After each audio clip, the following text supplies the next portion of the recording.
Assalamualaikum warahmatullahi wabarakatuh. Alhamdulillahi rabbil alamin. Assalatu wassalamu ala asrafil anbiya'i wal mursalin wa ala alihi wa sahbihi ajma'in. Saudara-saudara seiman, jumpa lagi dengan kami sebuah konten yang menyajikan kisah-kisah Nabi Muhammad sallallahu alaihi wasallam. Pada video kali ini kami akan mengambil judul detik-detik kematian Rasulullah sallallahu alaihi wasallam.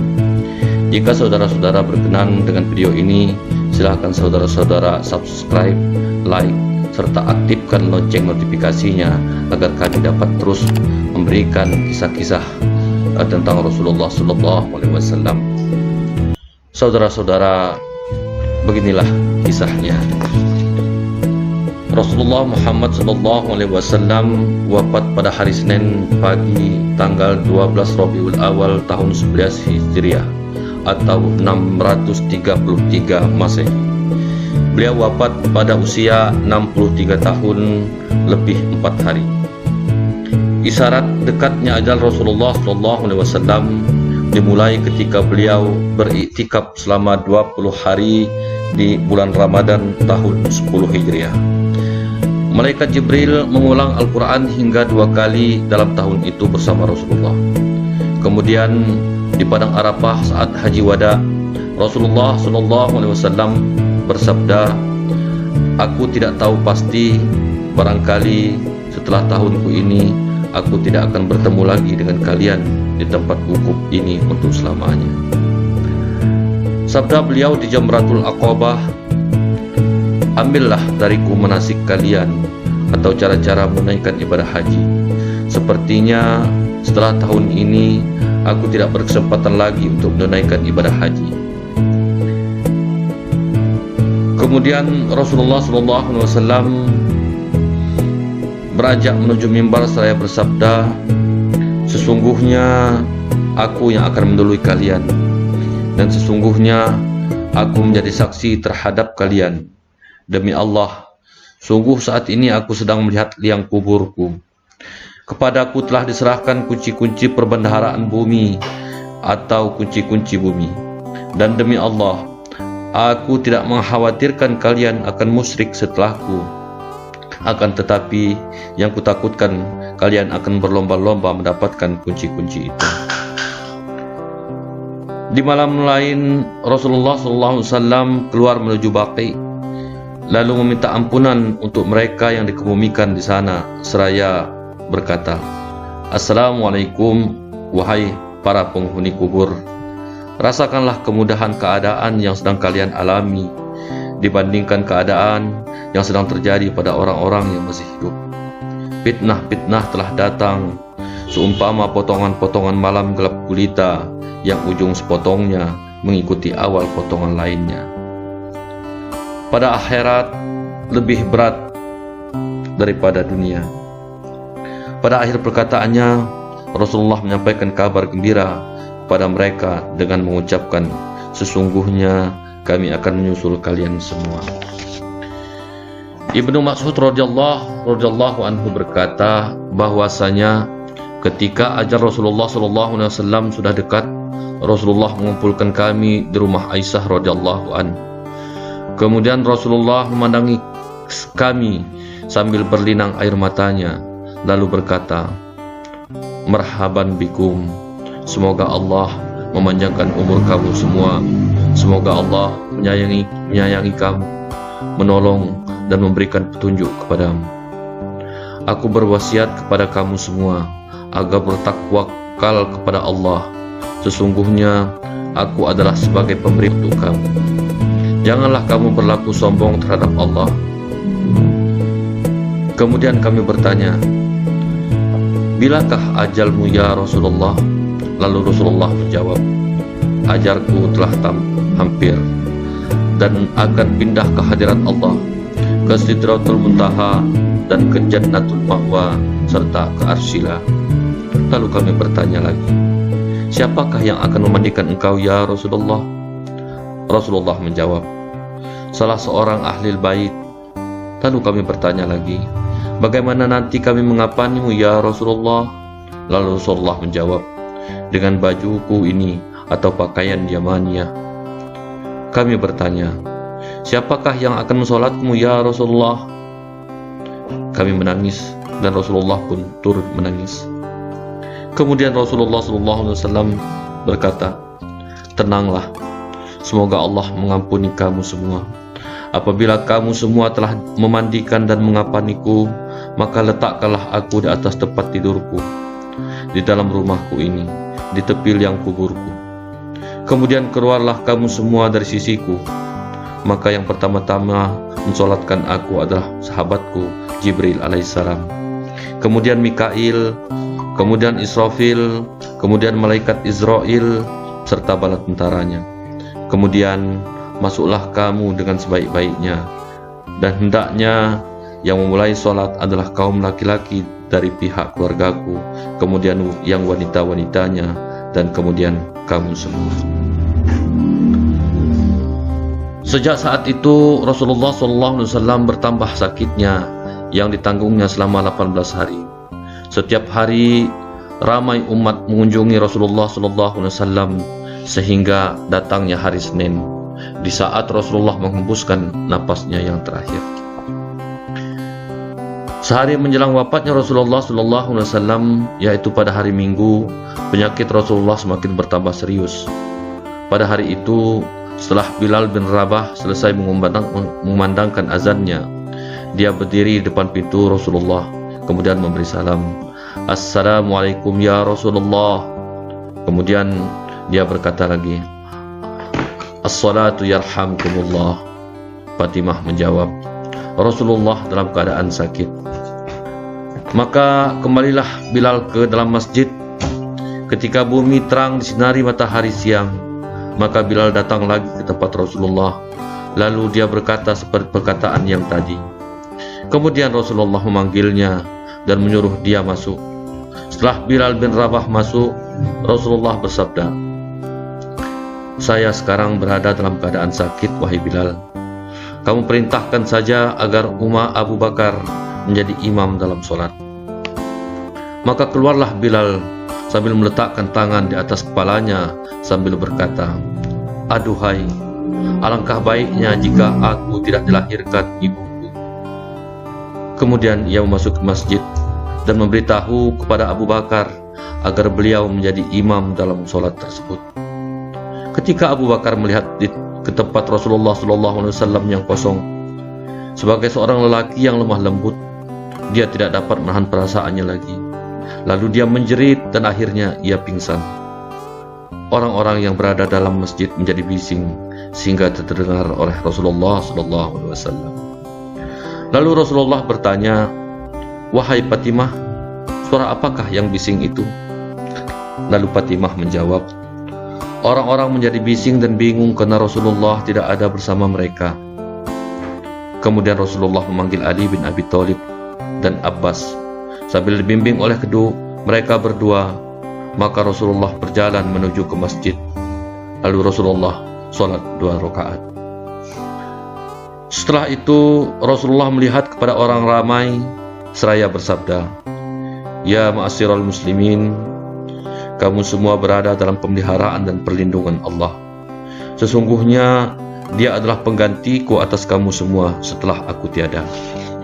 Aku berwasiat kepada kamu agar kamu semua bertakwa kepada Allah Subhanahu wa taala, karena aku akan meninggalkan dunia yang fana ini.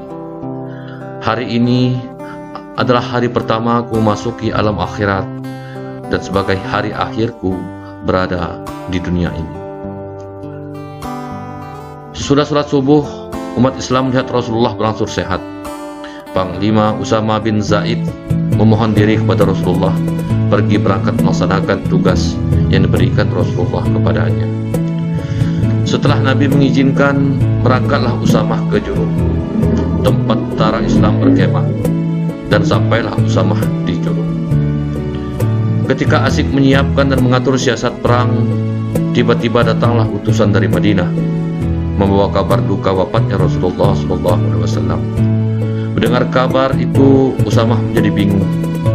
Ia tak yakin akan wafatnya Nabi, karena tadi subuh Ia dan para sahabat lainnya menyaksikan sendiri kesehatan Nabi yang semakin membaik.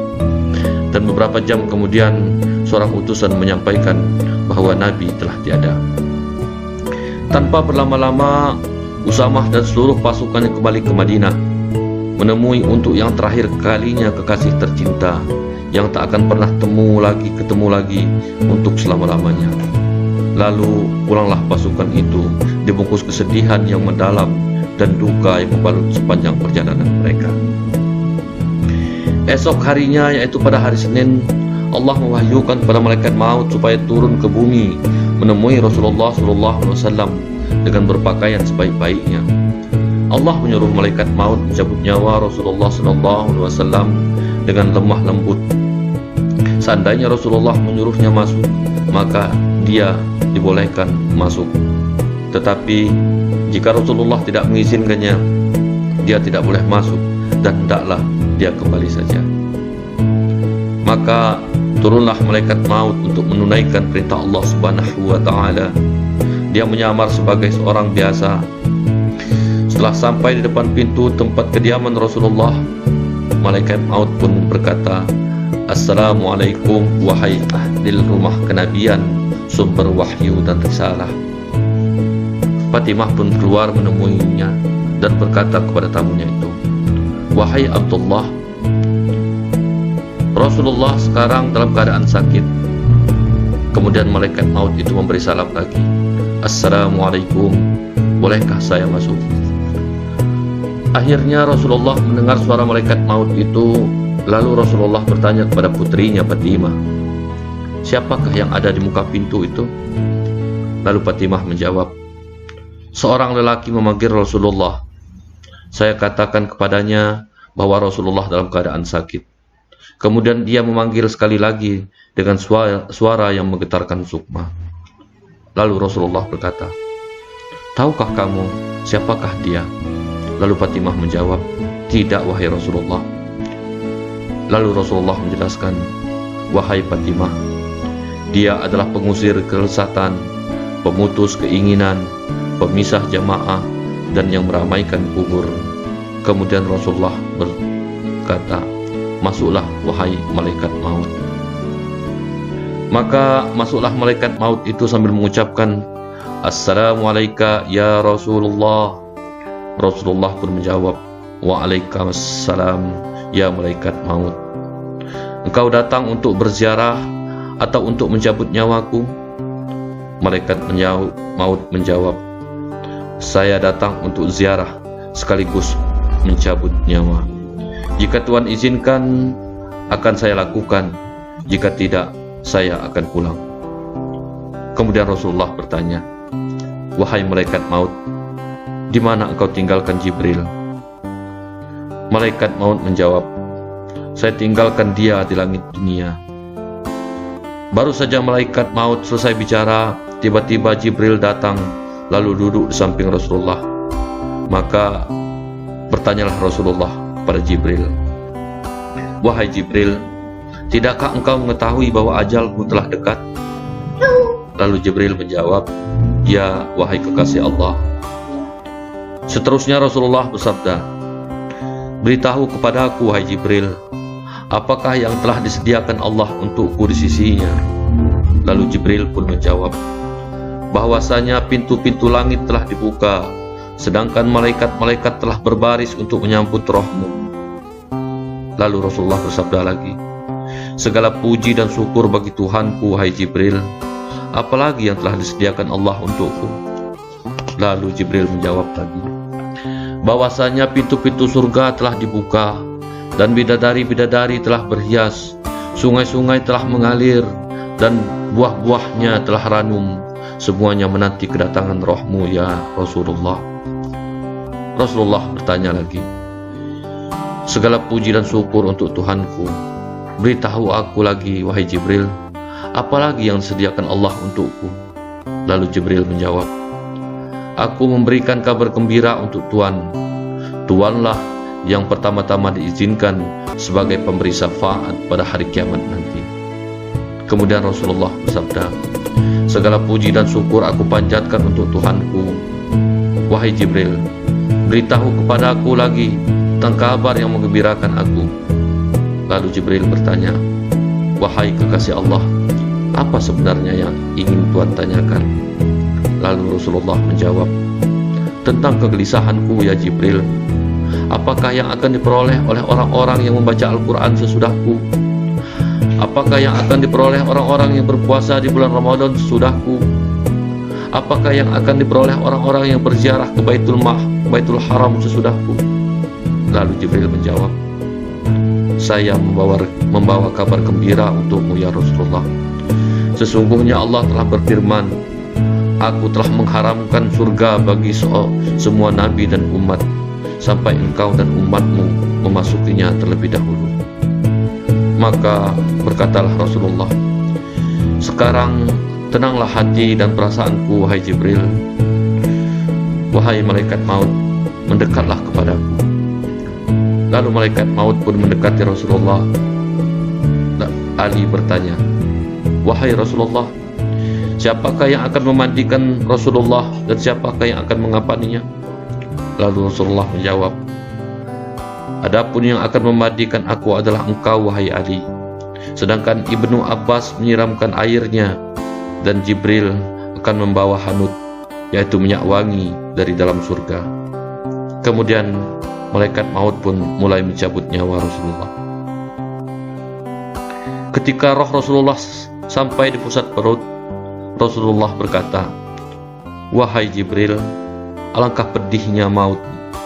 Mendengar ucapan Rasulullah itu, Jibril memalingkan wajahnya.